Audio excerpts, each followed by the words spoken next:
The FJ45V is one rare four-wheel drive. Alan Gray and his nephew Andrew Gray have accepted the challenge to bring this old girl back to life. How will Alan work alongside a mechanic 50 years his junior? Will they succeed in restoring this Land Cruiser?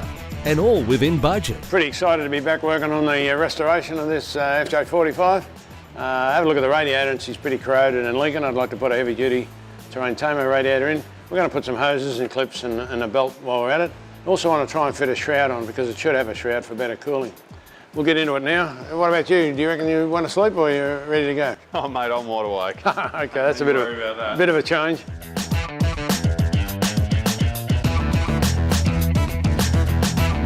I think on this vehicle we're going to virtually have to change all the rubber hoses because it's been hanging around too long. It's 50 years old this year. It's a blooming older than me nearly.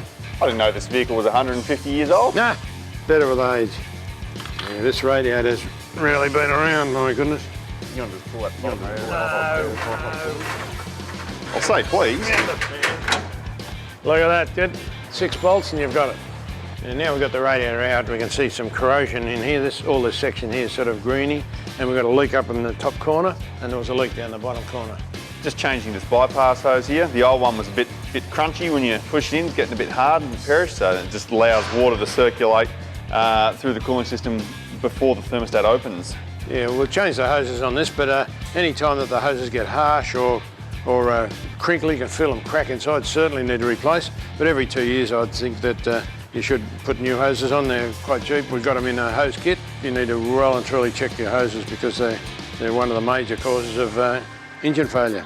Righto, this is just one of those things. It just sort of goes with the age of the vehicle. A lot of parts aren't really off the shelf for something this old these days, so just got to trim these hoses up to the right shape and dimensions. Are just a bit long, so just got to trim them down a bit to get it to fit properly.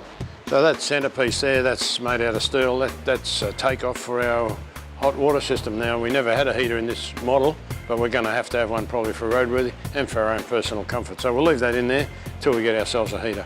Normally when you're looking for belt where you're looking at the actual edges of the V-belt, not at the bottom, the belt should never touch the bottom of the pulley, assuming the pulley's in reasonable condition, and the belt of course too. This one isn't too bad, but it's old and it's perished, and if you turn the belt inside out, you'll notice that it's got, and you fold it back on itself, it's quite badly cracked and perished, so that needs to be thrown over our shoulder.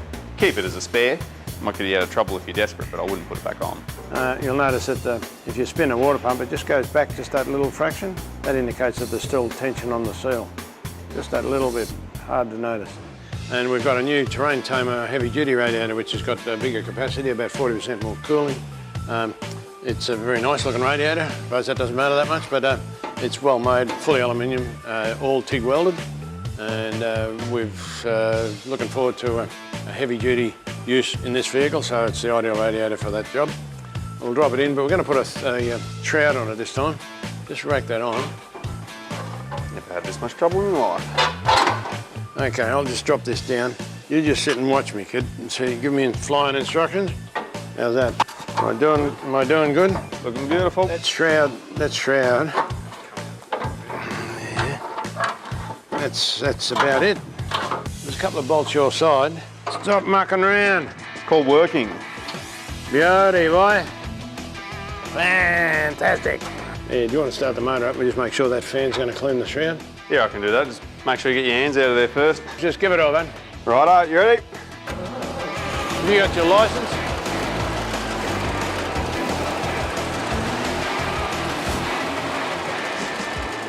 Oh, that's shifting more air than you can imagine. Turn her off. Got the radiator in and everything's looking good. The hoses look real good. We'll fill it up with coolant, pressure test it, and that side of it should be right. She's looking good under the bonnet. What I normally do to check that it's got circulation and it's got water in the cylinder head, I generally tip a bit of water over this side here and just make sure that it gives me some indication of how hot it is. It's got a non-contact thermometer, which is very handy, I find, to just run across the cylinder head so as I can check the temperature without guessing it to make sure that it's not overheating in any particular spot. Well, what do you reckon? We've had a bit of a day today with it. Yeah, it's been a good day. It's full tune-up, top radiator. We've pressure tested it, no leaks, new hoses, underneath the bonnet, should be right to go. Yeah. There's a lot more to do on it. I think we'll get it inside, park it for tonight, have a go at it another time. Sounds good to me. Okay, do you want to drive? You got your licence still? Yeah, I got my licence. Okay. For a hose kit suited to your vehicle or the latest in heavy-duty radiators, contact Terrain Tamer.